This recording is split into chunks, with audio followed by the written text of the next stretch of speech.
Szczęść Boże, czy spowiednik może zrozumieć kobietę? Czy kobieta może zrozumieć spowiednika? I trzecie pytanie, czy może warto by zamienić rolę, to znaczy, żeby kobieta była spowiednikiem?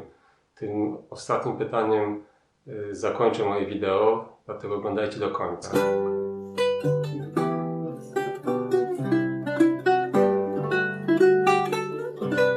Pytania zrodziły mi się pod wpływem fragmentu z dziennika siostry Faustyny, który znalazłem niedawno. Posłuchajmy tego fragmentu. Nadszedł tydzień spowiedzi i ku mojej radości ujrzałam tego kapłana, którego już znałam wpierw. Chodzi o księdza Sopoćkę. Nim przyjechałam do Wilna, znałam go w widzeniu. Czyli miała specjalne łaski Boże, charyzmatyczne, nadprzyrodzone. Wtem usłyszałam w duszy te słowa: oto wierny sługa mój, on Ci dopomoże spełnić wolę moją tu na ziemi. Jeszcze bezpośrednia interwencja Pana Jezusa. Jednak nie dałam się Mu poznać, tak jako życzył sobie Pan. I tu wychodzi ludzka, kobieca natura Faustyny. I przez jakiś czas walczyłam z łaską.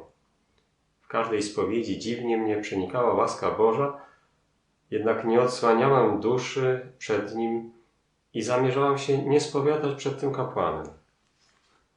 Przeczytawszy ten fragment, rzeczywiście zacząłem się zastanawiać, czy spowiednik może zrozumieć kobietę, jeżeli tak święta kobieta jak siostra Faustyna przeżywała takie zmagania z łaską i nie chciała się otworzyć przed spowiednikiem, którego sam Pan jej dał i jeszcze zachęcał ją do tego, żeby rzeczywiście skorzystała z tej okazji. Jest też pytanie drugie.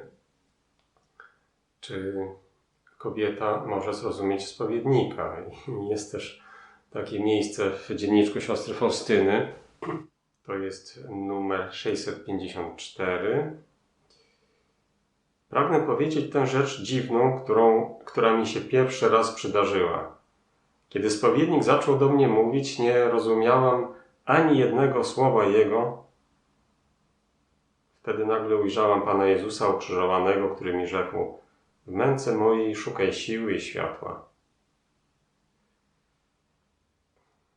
Czyli ten ludzki element zupełnie zawiódł i w przypadku siostry Faustyny Pan Jezus zainterweniował i sam mówił do niej. Ale rzeczywiście ona nie zrozumiała ani jednego słowa spowiednika. Można by pomyśleć, że w takim razie spowiedź to jest marnotrawienie czasu, bo ani spowiednik nie rozumie kobiety, ani kobieta nie rozumie spowiednika.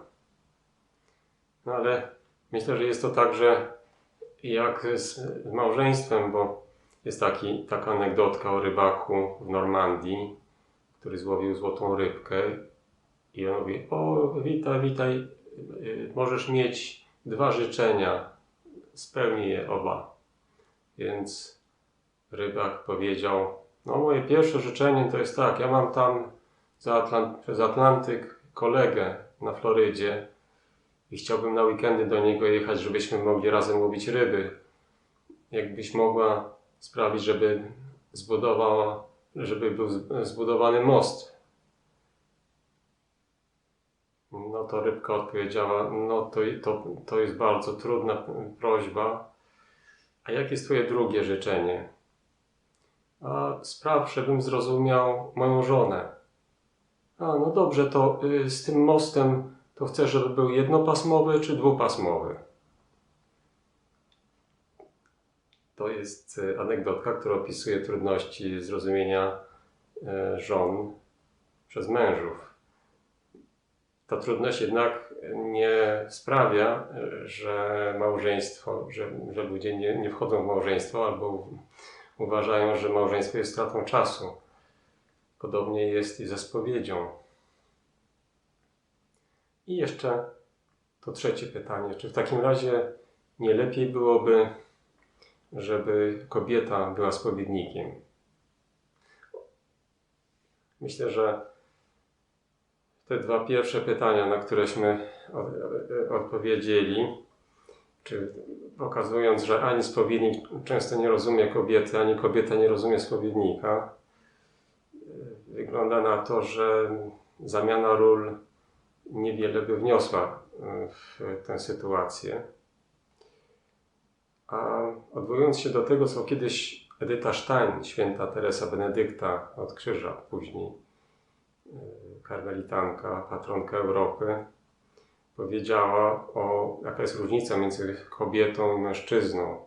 Że kobieta jest bardziej zainteresowana osobą, co właściwie by ją bardziej predestynowało do tego, aby być spowiedniczką. Natomiast mężczyzna jest bardziej skierowany ku dziełu, które ma wykonać. Może właśnie dlatego spowiedź jest zostawiona w ręku mężczyzny, spowiednika, dlatego że sakrament pojednania i kierownictwo duchowe nie jest tylko kwestią zatroszczenia się o daną osobę, żeby się poczuła jakoś zaakceptowana. Jest instrumentem, narzędziem Kościoła do tego, by prowadzić ludzi do Królestwa Niebieskiego. A więc jest jakieś dzieło do spełnienia. I może właśnie dlatego spowiednikami są mężczyźni. Nie wiem, co sądzicie o tym. Napiszcie w komentarzach swoje odpowiedzi. Może spróbujemy podyskutować na ten temat. Zapraszam też do subskrypcji mojego kanału, żebyśmy przekroczyli 600 subskrybentów.